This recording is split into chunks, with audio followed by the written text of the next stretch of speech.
ഈശോ മിശിഹായ്ക്ക് സ്തുതിയായിരിക്കട്ടെ. പ്രിയ സഹോദര സഹോദരി, നിനക്ക് നല്ലൊരു ദിവസം നേരിയ ഈശോ നിന്റെ ജീവിതത്തിലേക്ക് കടന്നു വന്നിട്ട് നിന്റെ ജീവിതത്തെ സമർത്ഥമായിട്ട് അനുഗ്രഹിക്കട്ടെ. ഈശോനടുത്ത് ഒരു മനുഷ്യൻ വന്നിട്ട് ചോദിക്കുക, രക്ഷപ്പെടുന്നവർ ചുരുക്കമാണ്. ഈശോന് കൊടുക്കുന്ന മറുപടിയാണ് വിശുദ്ധ ലൂക്കാ അറിയിച്ച സുവിശേഷം 13-ാം അധ്യായം 24-ാം തിരുവചനം. ഇടുങ്ങിയ വാതിലിലൂടെ പ്രവേശിക്കുവാൻ പരിശ്രമിക്കുവിൻ.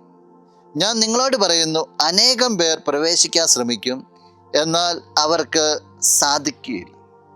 സ്വർഗരാജ്യത്തിലേക്കുള്ള വഴി ഇടുങ്ങിയ വഴിയാന്ന് പറയാം. അതിലൂടെ പ്രവേശിക്കണം. ലോകം കാണിച്ചു തരുന്ന വിശാലമായ വഴിയിലൂടെ പോയി കഴിഞ്ഞാൽ നീ സ്വർഗരാജ്യത്തിൽ എത്തപ്പെടത്തില്ല. ജീവിതത്തിൽ ശ്രദ്ധിക്കേണ്ട കാര്യത്തെക്കുറിച്ച് പറയുക. ഇടുങ്ങിയ വഴി, ദൈവത്തിന് ചേർന്ന വഴി, സ്വർഗം കാണിച്ചു തരുന്ന വഴി, അതിലൂടെ പോകണം എന്നല്ല. പുണ്യവതി ഈ വചനഭാഗത്തെക്കുറിച്ച് ധ്യാനിക്കുമ്പോൾ അവളുടെ ജീവിതത്തെ നമുക്ക് കാണുവാനായിട്ട് സാധിക്കുക. അവൾ പറയുന്നുണ്ട്, ഈ സ്വർഗരാജ്യത്തിലേക്കുള്ള ഇടുങ്ങിയ വഴി, സഭയുടെ ചരിത്രം പരിശോധിച്ച് കഴിയുമ്പോൾ ഏറെ പ്രാർത്ഥനകളുടെയും തപശ്ചര്യയിലൂടെയും കഠിനമായ ത്യാഗങ്ങളുടെയും ഒക്കെ ഈ ഇടുങ്ങിയ വഴിയിലൂടെ കടന്നു പോകുകയാ വിശുദ്ധരെ കാണുവാനായിട്ട് സാധിക്കും. എന്നാൽ അവൾ പറയുകയാണ്, എൻ്റെ ഈ ഇടുങ്ങിയ വഴി എന്ന് പറയുന്നത് അത് ഇതുപോലെ കഠിനമായ പ്രായശ്ചിത്തത്തിൻ്റെ അല്ല. കാരണം ഞാൻ വേറൊരു ശിശുവാണ്, എനിക്കിതൊന്നും അത്രത്തോളം ഒന്നും ചെയ്യാൻ പറ്റത്തില്ല.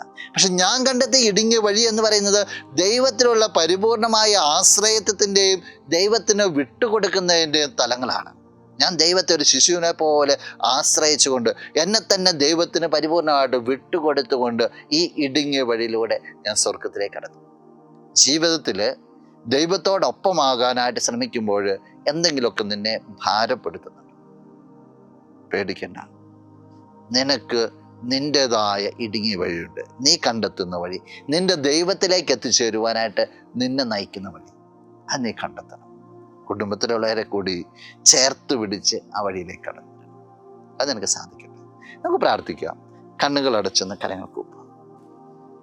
നല്ലവനായ കർത്താവേ, നിന്നെ സ്തുതിക്കുന്നു, ആരാധിക്കുന്നു, മഹത്വപ്പെടുത്തുന്നു.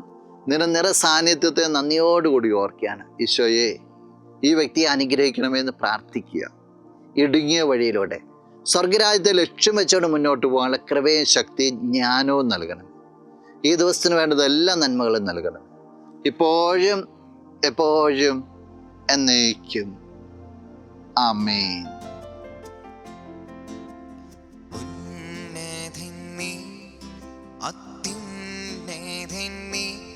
അങ്ങേപ്പോലൊരു ദൈവമില്ല,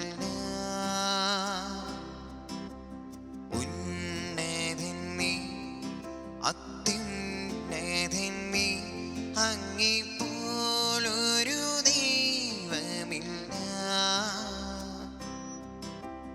അത്ഭുതവാൻ, അതിശയവാൻ,